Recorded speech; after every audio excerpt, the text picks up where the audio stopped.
So hello students, good morning. तो हम atomic structure कर रहे हैं और एटॉमिक स्ट्रक्चर में अभी तक हमने discovery of fundamental particles, electrons, proton, neutrons, इन सब के बारे में पढ़ा। फिर हमने कुछ क्लासिकल मॉडल्स के बारे में जाना, that what is Thomson's atomic model, Thomson's ने क्या प्रेडिक्ट किया था regarding the structure of atom. Then फिर हमने रदरफोर्ड न्यूक्लियर मॉडल पढ़ा। रदरफोर्ड न्यूक्लियर मॉडल से development of atomic theory shape लेने लगा। Rutherford nuclear model was the first major breakthrough in the development of atomic theory। लेकिन हमने देखा कि रदरफोर्ड मॉडल को भी बाद में ड्रॉप कर दिया गया, डिस्कार्ड कर दिया गया। उसके कारण क्या थे? Classical theory of electromagnetic radiation. At the same time physics में एक थ्योरी आया, classical theory of electromagnetic radiation, जिसने कहा कि accelerating charge particle loses energy continuously and therefore electron, since revolving in circular orbit it is being accelerated constantly and therefore it will radiate energy, it will lose energy, it will come closer and closer and closer to the nucleus, will constitute a spiral path of decreasing curvature and finally it will fall into the nucleus and atom will be destroyed. So according to classical theory of electromagnetic radiation, Rutherford predicted a model of unstable atom, that atom is constantly being formed and destroyed, which is not correct. Atom is indestructible, atom is stable, and due to that reason Rutherford model को discard कर दिया गया। Then came the Bohr's atomic model and that was the turning point in the development of atomic structure. तो आज हम start करने जा रहे हैं उसी बोर्स एटॉमिक मॉडल को, and that Bohr's atomic model is the most important part of atomic structure in your course।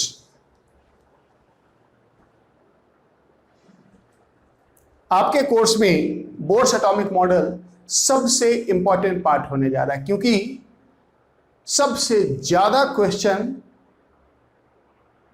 आपके कॉम्पिटिटिव एग्जाम में एटॉमिक स्ट्रक्चर से, बोर्स एटॉमिक मॉडल से आता है।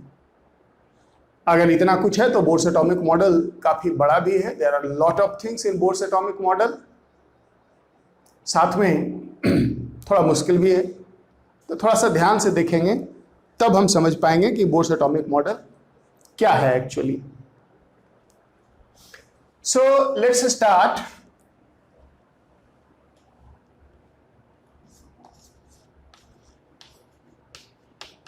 Bourse atomic model. What is exactly Bohr's atomic model?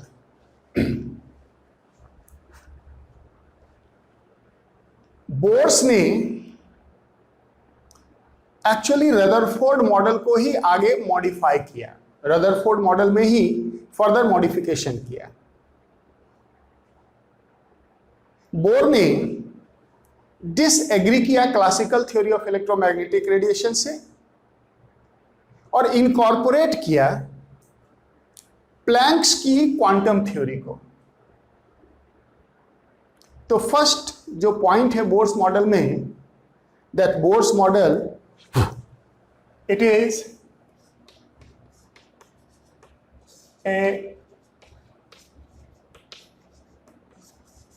modification of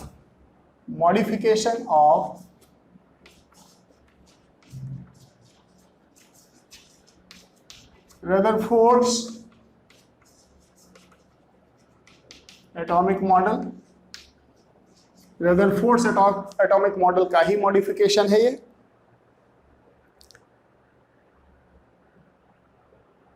इसमें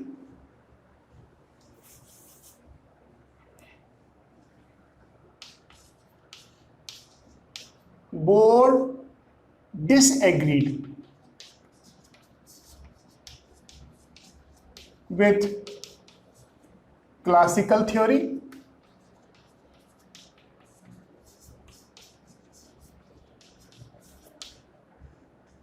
incorporated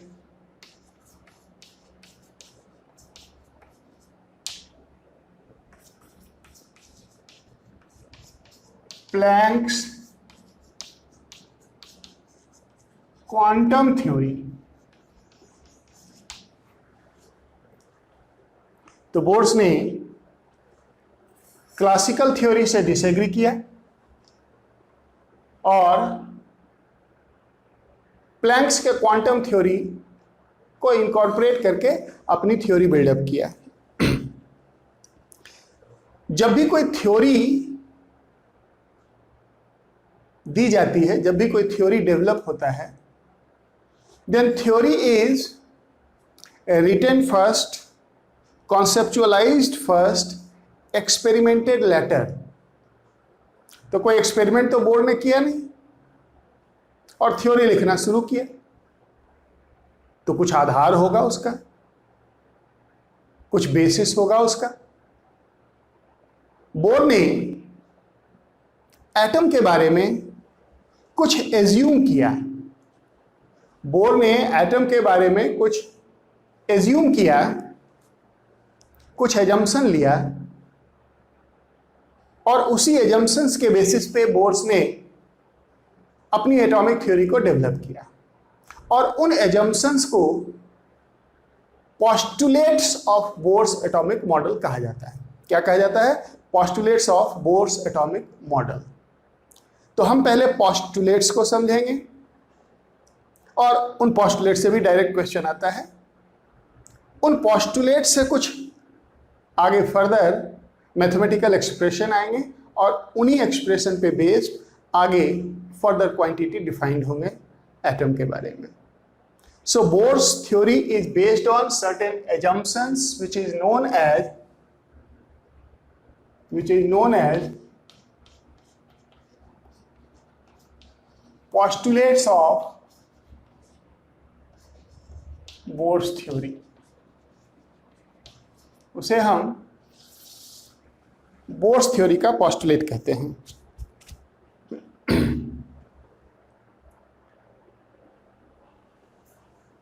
three important postulates Bohr's theory में है, एक एक करके उसको हम देखेंगे और समझने की कोशिश करेंगे।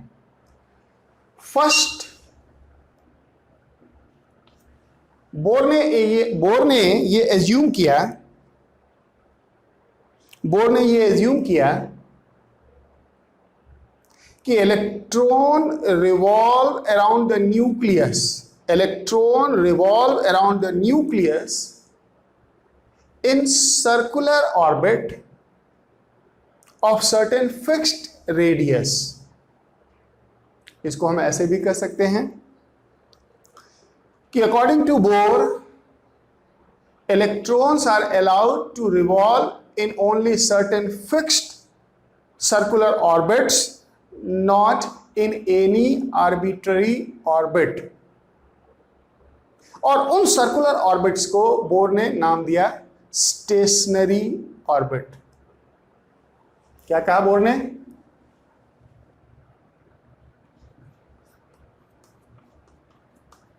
Electrons are allowed to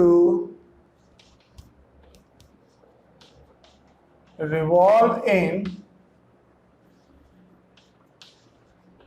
certain fixed orbit only, known as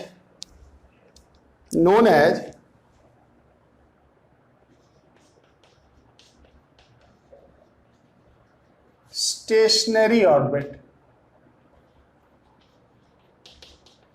इसे समटाइम बोर्स ऑर्बिट भी कहते हैं।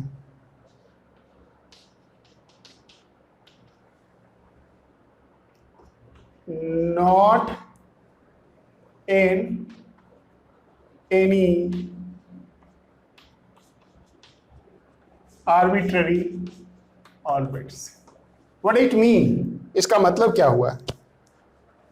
इसका मतलब ये हुआ कि ये है न्यूक्लियस और इसके अराउंड मैंने कुछ ऑर्बिट्स बनाए हैं। According to Bohr, electron can revolve in this orbit, can revolve in this orbit, can revolve in this orbit if they are the stationary orbit, but between any two orbit between any two orbit, infinite orbits can be drawn। हम बना तो सकते हैं, उन orbits में electron revolve नहीं कर सकता। Electron revolves in certain fixed orbits known as stationary orbit और Bohr's orbit, और इसे हम first, second, third stationery orbit कह सकते हैं। ये बात समझ में आई आप सबको? तो फर्स्ट पोस्टुलेट्स बोर्स मॉडल का क्या रहा? That position of electron is not arbitrary. Electron can be in certain fixed orbits only. Electron cannot be anywhere, कहीं भी नहीं हो सकते हैं। Electron revolve in certain fixed stationary orbit known as Bohr's orbit। तो ये था फर्स्ट पोस्टुलेट्स बोर का। सेकेंड पोस्टुलेट को अब देखेंगे हम। दूसरी बात क्या कही बोर ने?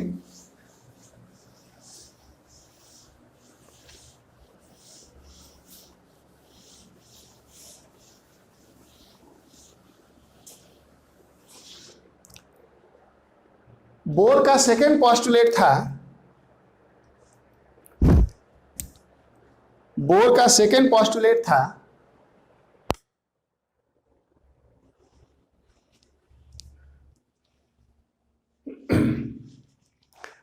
That energy of electron is quantized. ये बहुत बड़ी बात है, इसको समझना है ठीक से कि energy of electron is quantized. पहले मैं लिखता हूं इसको पोस्टुलेट नंबर 2 को।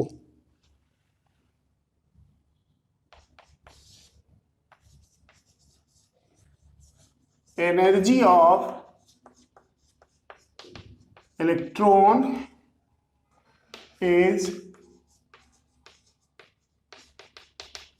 Quantized. This is important term. इसके लिए एक और टर्म यूज होता है, discrete, not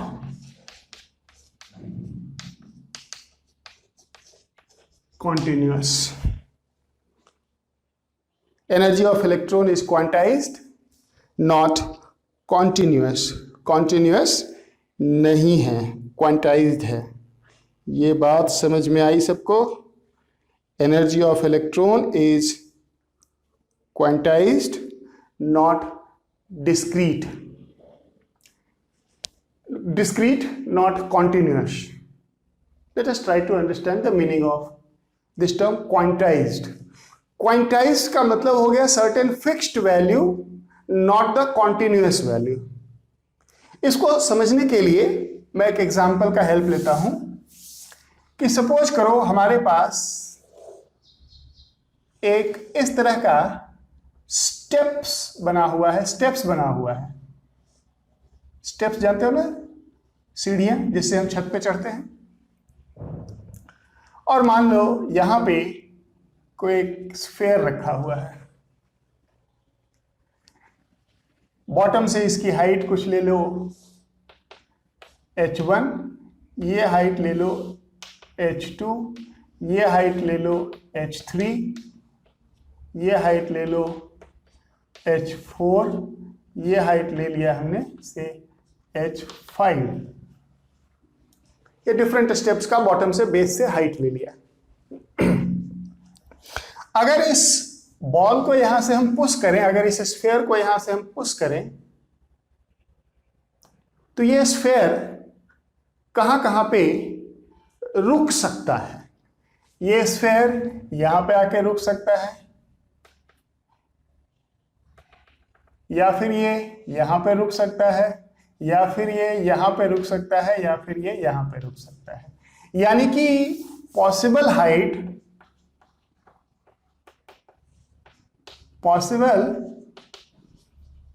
Heights of sphere क्या क्या हो सकता है। h1 हो सकता है, h2 हो सकता है, h3 हो सकता है, h4 हो सकता है, h5 हो सकता है।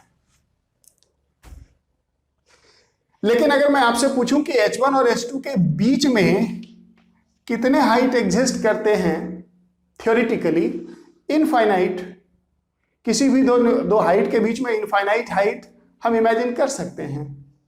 क्या वो हाइट्स स्फेयर के लिए, बॉल के लिए पॉसिबल है? नहीं है। तो हम कहेंगे कि यहां पे हाइट जो है वो क्वांटाइज्ड है, कॉन्टिन्यूअस नहीं है, क्योंकि h1 और h2 के बीच का हाइट स्फेयर का हाइट नहीं हो सकता है। यहां पे बीच में रुक नहीं सकता है स्फेयर, यहां पे नहीं रुक सकता, यहां पे नहीं रुक सकता।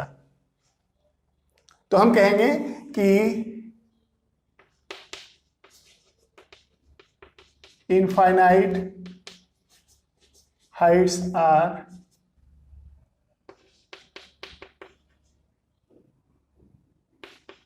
existing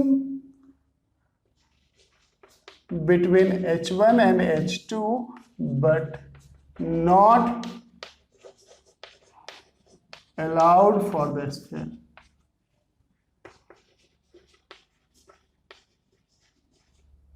Hence height is quantized here. यहां पे हाइट क्वांटाइज्ड है। लेकिन अगर पैरेलल में एक और एग्जांपल हम ले लें, सपोज करो एक इंक्लाइंड प्लेन है, एक इंक्लाइंड प्लेन है। अगर हम यहां से स्फीयर को रिलीज करें तो फाइनली स्फीयर तो आएगा यहां पे, लेकिन वो सभी हाइट को बीच में एक्वायर किया होगा। यानी कि अगर आप यहां इसकी हाइट h लेते हो तो h से 0 के बीच में all Heights acquired by sphere. और इसलिए हम कहेंगे कि यहां पे हाइट जो है वो कॉन्टिन्यूअस है, क्वांटाइज्ड नहीं है।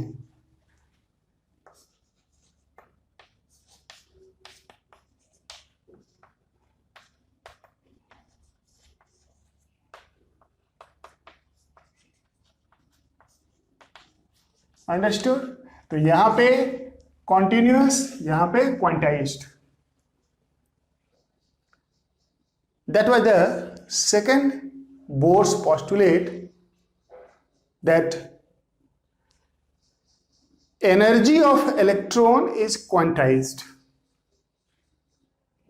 First postulate में कहा गया कि there are only certain fixed orbits in which electron can be present. They are stationary orbit. Now it is said that energy is quantized, so we can say that energy of a stationary orbit is quantized. That was the second postulate. So energy of electron is quantized, और electron रहता कहाँ है? Stationery orbit में। तो हम कह सकते हैं यहाँ पे कि और energy of stationary orbit is quantized. Energy से ही रिलेट होता है एक टर्म एंगुलर मोमेंटम। जैसे रेक्टिलिनियर मोशन में, स्ट्रेट लाइन मोशन में डिफाइन होता है मोमेंटम मास इनटू वेलोसिटी, तो उसी तरह से सर्कुलर मोशन में डिफाइन होता है angular momentum.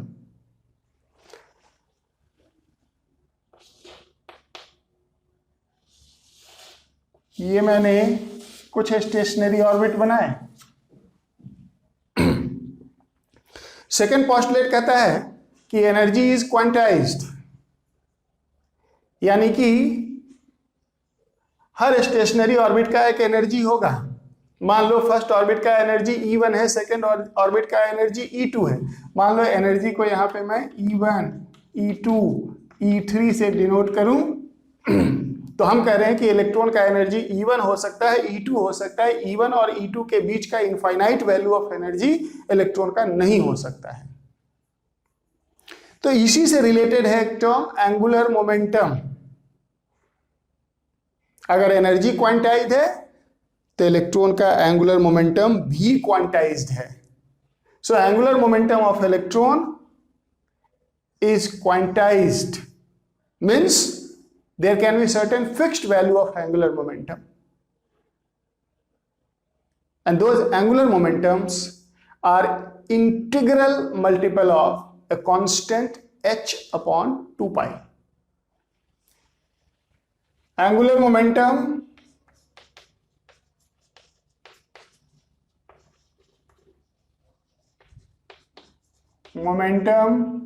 of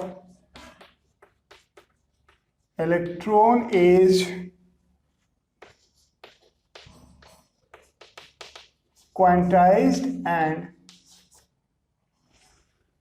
it is an integral multiple of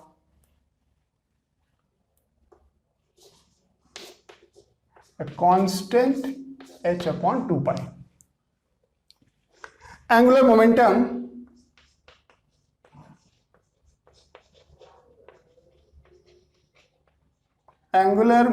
को कैपिटल L से डिनोट किया जाता है, और सर्कुलर मोशन में ये m into v into r होता है, जहां पे m मास ऑफ इलेक्ट्रॉन है, v वेलोसिटी ऑफ इलेक्ट्रॉन है, और r स्टेशनरी ऑर्बिट का रेडियस है।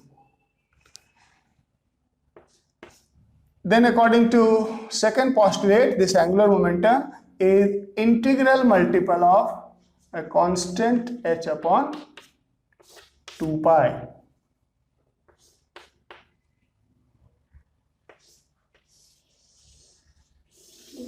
Where this n is nothing but 1, 2, 3 up to infinity, ये ऑर्बिट नंबर है 1, 2, 3, that is n. तो सेकेंड पोस्टुलेट का मेन आउटकम क्या रहा? एनर्जी ऑफ इलेक्ट्रॉन क्वांटाइज है, कॉन्टिन्यूअस नहीं है, and therefore angular momentum quantize है, and that angular momentum MVR is integral multiple of a constant h upon 2 pi. ये तो था बोर का सेकेंड पोस्टुलेट।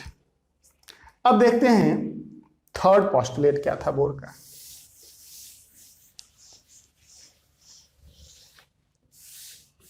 थर्ड पोस्टुलेट देखेंगे। देखो इन्हीं पोस्टुलेट से ही आगे के फॉर्मूला डिराइव होंगे।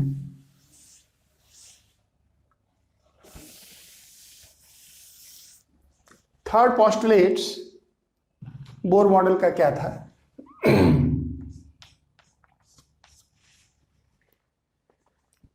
बोर ने ये एज्यूम किया कि as long as an electron revolve in a circular orbit,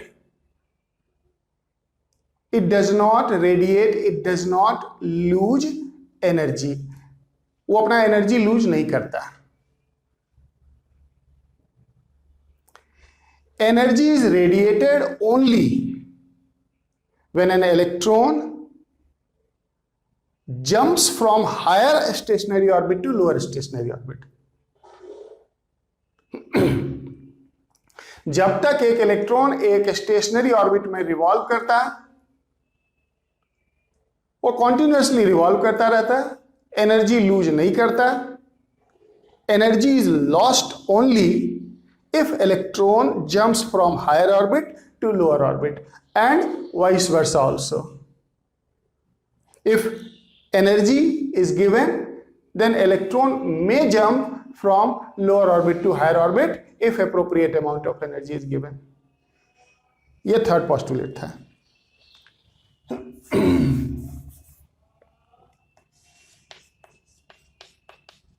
Electron does not radiate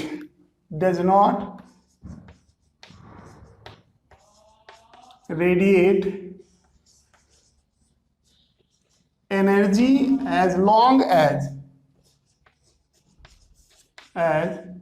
it revolve in a stationary orbit.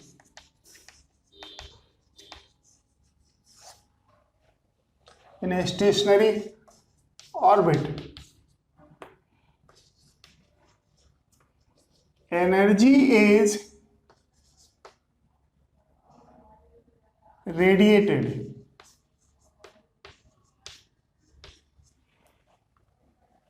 or lost only when electron jumps from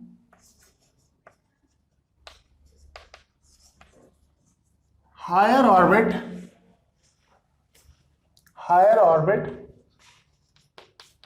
to lower orbit.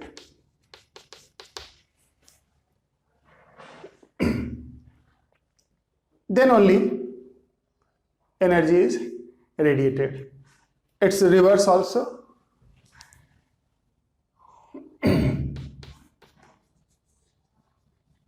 Energy is absorbed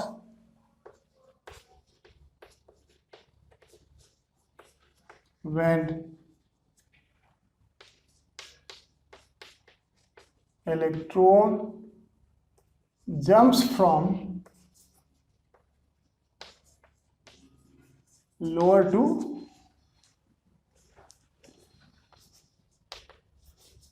higher orbit. ये है third postulate. अब इन postulate से एक expression हमें निकालना है। Ultimately अब हमें जानना क्या है, ये थोड़ा सा पहले सुन लेते हैं।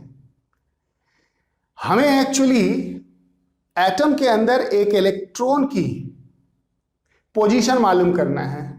दैट मीन्स स्टेशनरी ऑर्बिट का रेडियस मालूम करना है कि इलेक्ट्रॉन कितने डिस्टेंस पे है न्यूक्लियस से। एक किसी स्टेशनरी ऑर्बिट में अगर इलेक्ट्रॉन रिवॉल्व कर रहा है तो उसकी स्पीड क्या है। दूसरा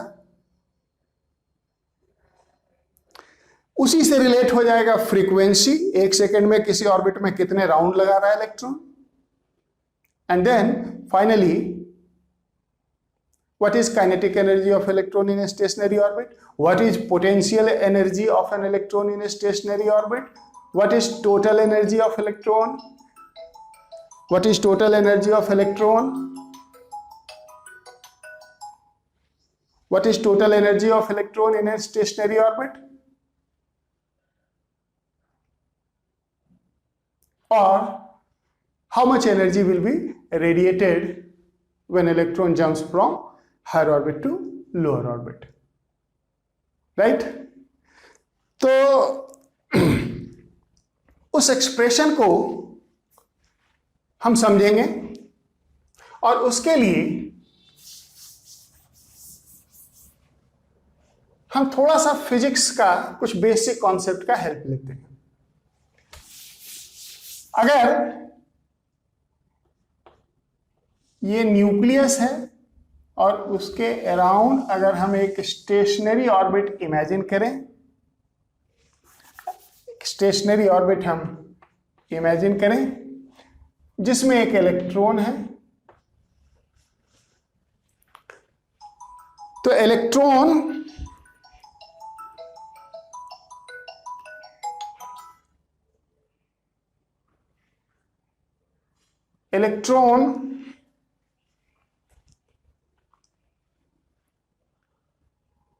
पे निगेटिव चार्ज और न्यूक्लियस पे पॉजिटिव चार्ज। इलेक्ट्रॉन पे नेगेटिव चार्ज और न्यूक्लियस पे positive charge and opposite charge attract. So there will B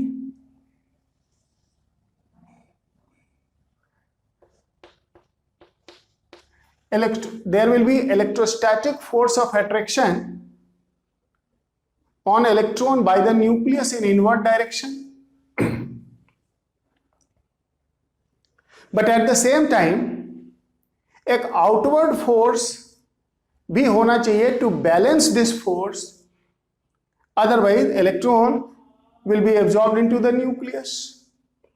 और सर्कुलर मोशन में जो आउटवर्ड फोर्स होता है उसे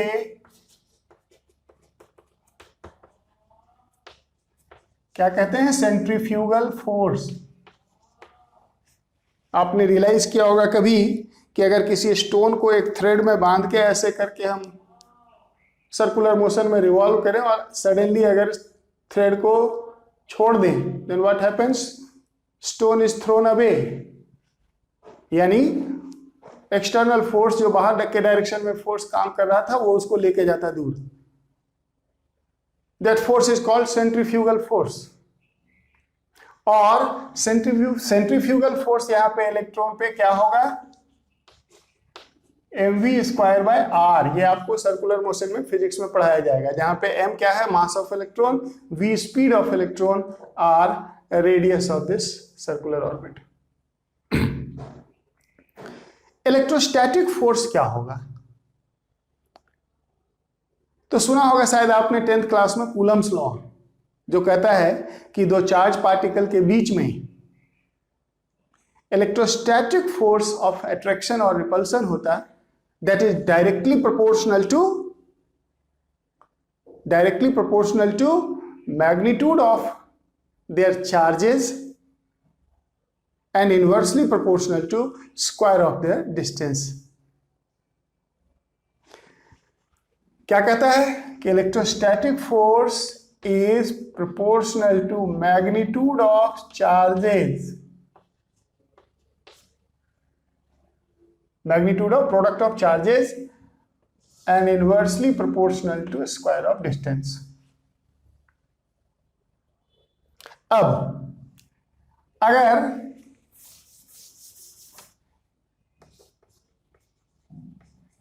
चार्ज ऑन इलेक्ट्रॉन को हम Q1 से डिनोट करें तो ये सिंपली E होगा। मैग्नीट्यूड लेना है तो साइन तो लेना नहीं है, E, अदरवाइज हम -E लेते।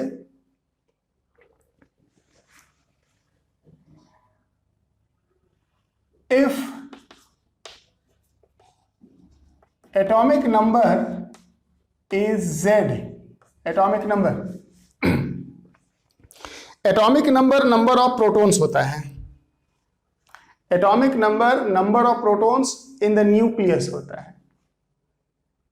and charges on proton is same as the charges on electron in magnitude but opposite in sign। यानी कि इलेक्ट्रॉन पे जो चार्ज होता है वही चार्ज का मैग्नीट्यूड प्रोटॉन पे होता है, एक प्रोटॉन पे। तो अगर एटॉमिक नंबर Z है, इसका मतलब Z प्रोटॉन है न्यूक्लियस में, एक प्रोटॉन पे चार्ज E होगा, इलेक्ट्रॉन वाला ही चार्ज। तो Z प्रोटॉन पे चार्ज कितना होगा? Z times E। So charge on nucleus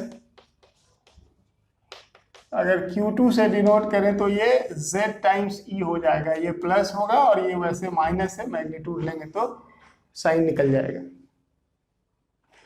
तो अगर उनको हम यहाँ पे सब्स्टिट्यूट करें तो हम ये क्या कहेंगे? It is proportional to ZE²। देखो ZE into E, ZE², sign चला गया, मैग्नीट्यूड लेना है अपॉन R²। इसको अगर हमें कांस्टेंट ऑफ प्रोपोर्शनलिटी से इक्वेट कर दें तो ये बन जाएगा some constant K ZE² upon R²। This is electrostatic force, this is centrifugal force. For an electron to be in the stationary orbit, electron stationery orbit में रहे, ना ये अंदर आए ना बाहर जाए, उसके लिए क्या कंडीशन होना चाहिए? फोर्स बैलेंस होना चाहिए। यानी कि इलेक्ट्रोस्टैटिक फोर्स जिस समय सेंट्रीफ्यूगल फोर्स के इक्वल हो जाएगा, इलेक्ट्रॉन की पोजीशन फिक्स हो जाएगी सर्कुलर ऑर्बिट में, इलेक्ट्रॉन ना अंदर आएगा ना बाहर जाएगा।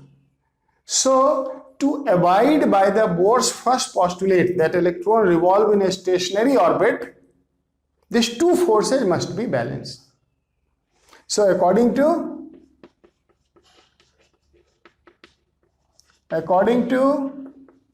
Bohr's theory, this kZe square upon R square must be equal to mv square by r. ये एक इंपॉर्टेंट डिडक्शन आया है। अगर इसको हम 2 ले लें, क्यों 2 ले रहे हैं? क्योंकि 1 हम लेंगे सेकंड पोस्टुलेट में जो हमने लिखा था, quantization of angular momentum mvr is equal to क्या था? nh upon 2 pi.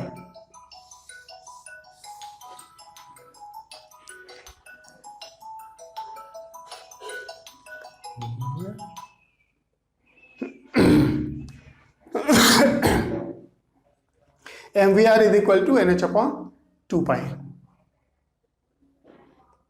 तो इन दोनों एक्सप्रेशन से, ये था फर्स्ट एक्सप्रेशन जो कि सेकंड पोस्टुलेट में आया था, इन दोनों एक्सप्रेशन से अब हम आगे कुछ इलेक्ट्रॉन की प्रॉपर्टी वगैरह डिराइव कर सकते हैं।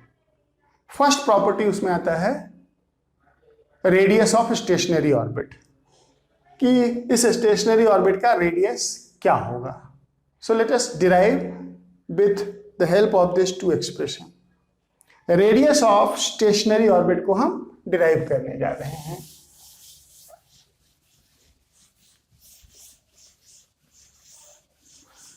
इन दोनों एक्सप्रेशन को रखेंगे क्योंकि इन्हीं से डिराइव होगा।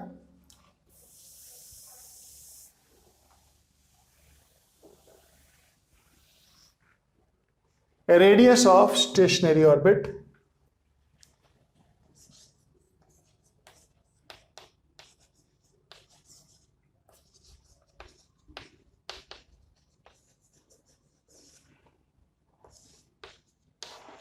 इसे बोर्स रेडियस भी कह सकते हो। बोर्स रेडियस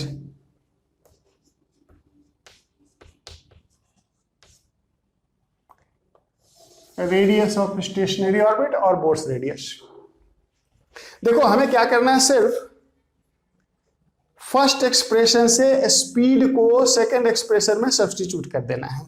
अब देखो फर्स्ट एक्सप्रेशन में स्पीड क्या हो जाएगा? v हो जाएगा nh अपॉन 2 पाई mr नीचे चला जाएगा, और यहाँ v स्क्वायर है तो उसका हम स्क्वायर करेंगे तो क्या हो जाएगा? n square h square upon 4 pi square m square r square. So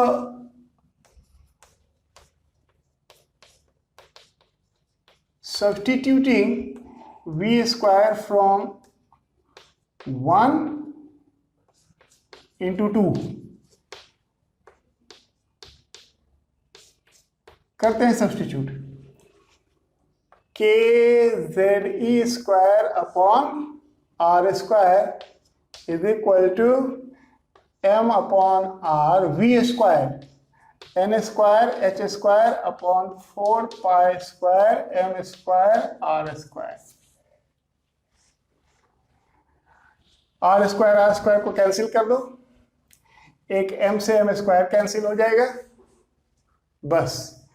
अब इस r को इधर ले आते हैं और kZe स्क्वायर को नीचे ले जाते हैं, देखो क्या बचता है।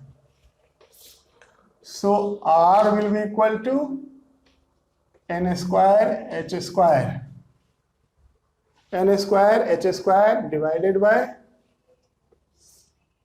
4 pi square m 4 pi square m 4 pi square m k z e square, k z e square. अब इस एक्सप्रेशन में राइट साइड में देखो क्या क्या कांस्टेंट है। h कांस्टेंट है, Planck's constant, 4 pi m mass of electron constant, k constant, electronic charge constant. तो इस पूरे एक्सप्रेशन में दो ही चीज वेरिएबल है, एक है n ऑर्बिट नंबर और दूसरा है z एटॉमिक नंबर। अगर हम इसे कांस्टेंट को एक side h square divided by 4 pi square m k e square into n square upon z लिख लें तो ये एक न्यू कांस्टेंट बन जाएगा जिसे स्मॉल a नॉट से डिनोट करते हैं, a not n square by z हो जाएगा, जहां पे कि a नॉट क्या है, ये वाला टर्म है। समझ गए ना? तो ये देखो इतनी लंबी चौड़ी प्लानिंग के बाद हमने इसको एक सिंपल फॉर्म में डिराइव कर लिया है। Bohr's radius a nought into n square by z, जिसमें a नॉट की वैल्यू हमें याद रखना है, दिया भी जाता है पेपर में। a नॉट होता है 0.529 इंटू 10 का पावर -10 मीटर, और आपको पता है कि -10 मीटर एंगस्ट्रॉम के लिए यूज होता है, तो इसे 0.529 एंगस्ट्रॉम भी बोल सकते हैं। इसको मैं सिंप्लीफाई करता हूं, 52.9 इंटू 10 का पावर -12 मीटर, -12 पिकोमीटर होता है। इसको राउंड ऑफ करके 53 ले सकते हो, तो कैलकुलेशन करते समय इसको 53 पिकोमीटर अप्रॉक्सीमेटली ले सकते हो। ए नॉट को 53 पिकोमीटर बोल लो या 0.529 एंगस्ट्रॉम बोल लो। समझ गए? अब थोड़ा इसको एनालाइज करो। अगर हम z इज इक्वल टू 1 रख दें, मीन्स व्हाट, हाइड्रोजन एटम की बात कर रहे हैं, और n इज इक्वल टू 1 कर दें, मीन्स व्हाट, फर्स्ट ऑर्बिट। तो उस कंडीशन में R1 for hydrogen, first orbit का रेडियस हाइड्रोजन के लिए क्या हो जाएगा, a नॉट इंटू 1 का square divided by 1, that is a not. तो ये a नॉट कुछ और नहीं है, that a not is radius of first stationery orbit of hydrogen atom. समझ गए? So it is radius of first Bohr's orbit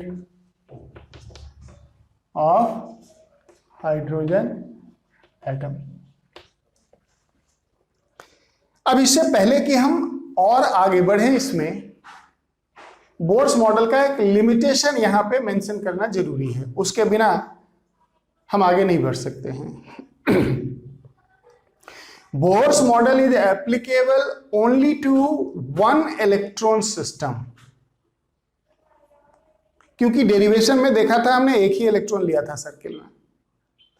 अगर एक से ज्यादा इलेक्ट्रॉन होगा तो उन सब इलेक्ट्रॉन का भी न्यूक्लियस के साथ अट्रैक्शन होगा और उनको भी कंसीडर करना पड़ेगा, जो हमने नहीं किया है। And therefore this model has a very serious limitation, that this model is applicable only to one electron system. So that limitation is essential to mention now.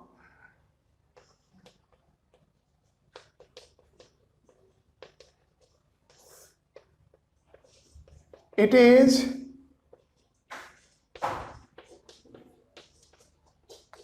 applicable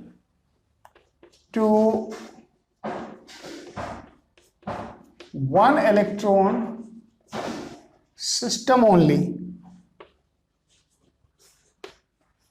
अब वो 1 इलेक्ट्रॉन सिस्टम क्या हो सकता है? Hydrogen atom, helium ion, helium neutral helium atom is a 2 electron system. तो उसमें से अगर एक इलेक्ट्रॉन निकाल दो तो हीलियम आयन बन जाएगा और बोर मॉडल एप्लीकेबल हो जाएगा। न्यूट्रल हीलियम एटम पे नहीं लगेगा बोर मॉडल। हीलियम आयन,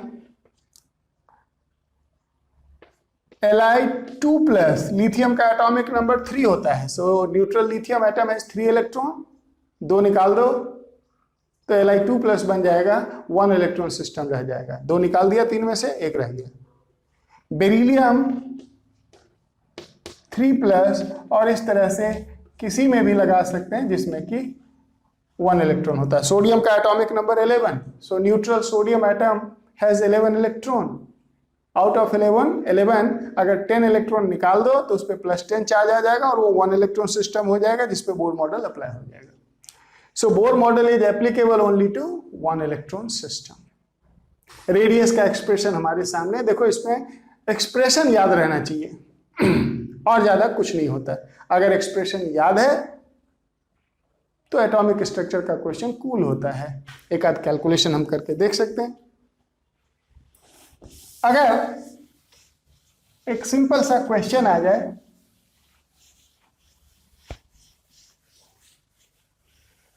कुछ इस तरह से,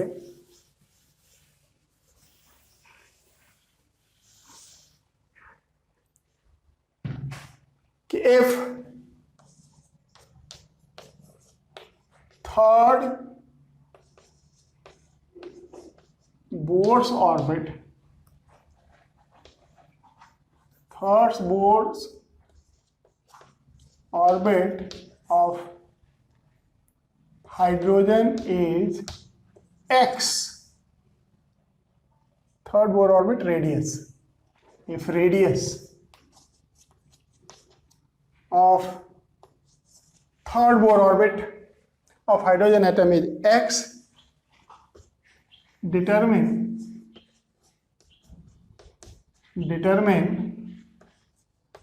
radius of fifth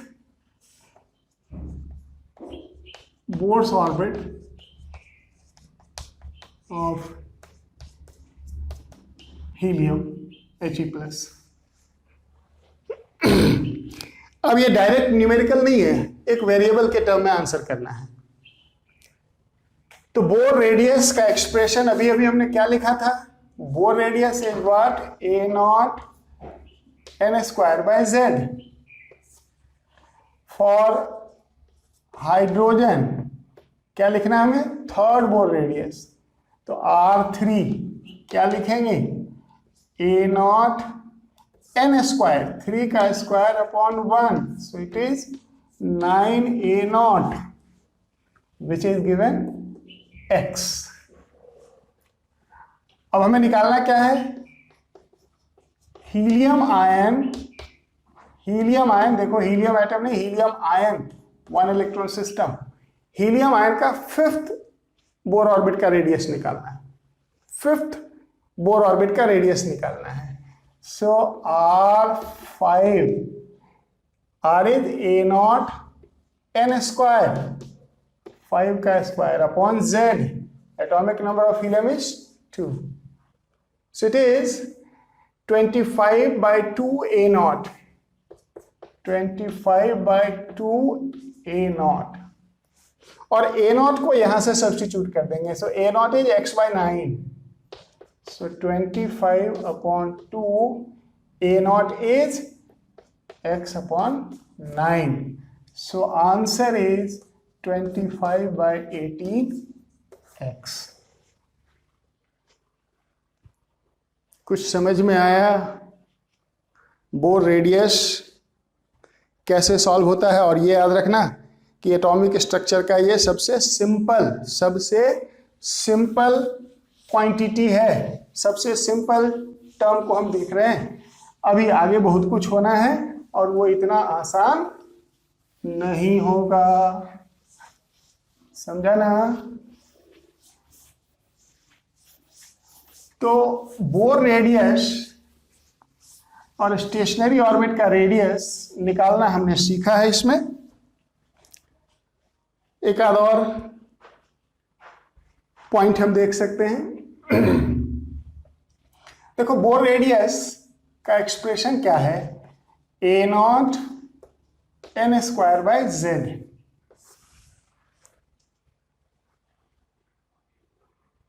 So it is inversely proportional to atomic number। इसका मतलब क्या हुआ कि जितना ज्यादा न्यूक्लियस पे चार्ज होगा उतना ज्यादा फोर्स ऑफ अट्रैक्शन होगा न्यूक्लियस का इलेक्ट्रॉन पे, उतना इलेक्ट्रॉन न्यूक्लियस के पास होगा। इसको उस तरह से देखो, जेड ज्यादा होने का मतलब क्या हुआ, एटॉमिक नंबर ज्यादा होना, न्यूक्लियस पे पॉजिटिव चार्ज का ज्यादा होना, पॉजिटिव चार्ज ज्यादा होने का मतलब फोर्स ऑफ अट्रैक्शन ज्यादा होना, फोर्स ऑफ अट्रैक्शन ज्यादा होगा तो इलेक्ट्रॉन न्यूक्लियस के पास आ जाएंगे, यानी कि साइज छोटा होगा। यानी कि अगर आपसे कहा जाए कि फर्स्ट बोर ऑर्बिट का रेडियस कंपेयर करो hydrogen, helium ion, lithium ion, beryllium ion का, तो जिसका Z सबसे कम होगा उसका फर्स्ट बोर ऑर्बिट सबसे बड़ा होगा। यानी कि फर्स्ट बोर ऑर्बिट लार्जेस्ट किसका होगा, हाइड्रोजन का, फिर He+ का, फिर Li2+ का, फिर Be3+ का। अगर आपसे कहा जाए कि विच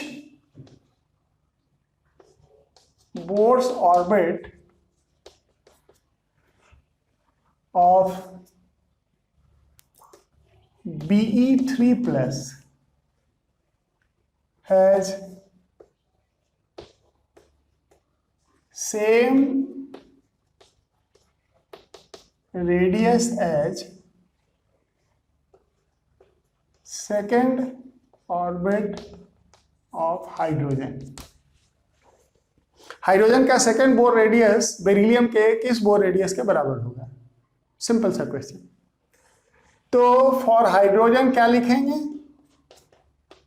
R2 क्या हो जाएगा, A0 n²/z, सो 4A0। आपको बताना है कि बेरिलियम आयन के अंदर जो कि 1 इलेक्ट्रॉन सिस्टम है किस ऑर्बिट का ये रेडियस होगा। So for beryllium R will be equal to A0 n²/z, which is 4, and this must be equal to 4A0. This must be equal to 4A0. So A0 is now cancelled. So n² is 16. So n is 4. That means fourth Bohr orbit of beryllium will have same size as the second Bohr orbit of hydrogen। समझ गए? तो आज just मैंने introduce किया है Bohr's atomic theory और कुछ basic fundamentals उसका मैंने बताया है।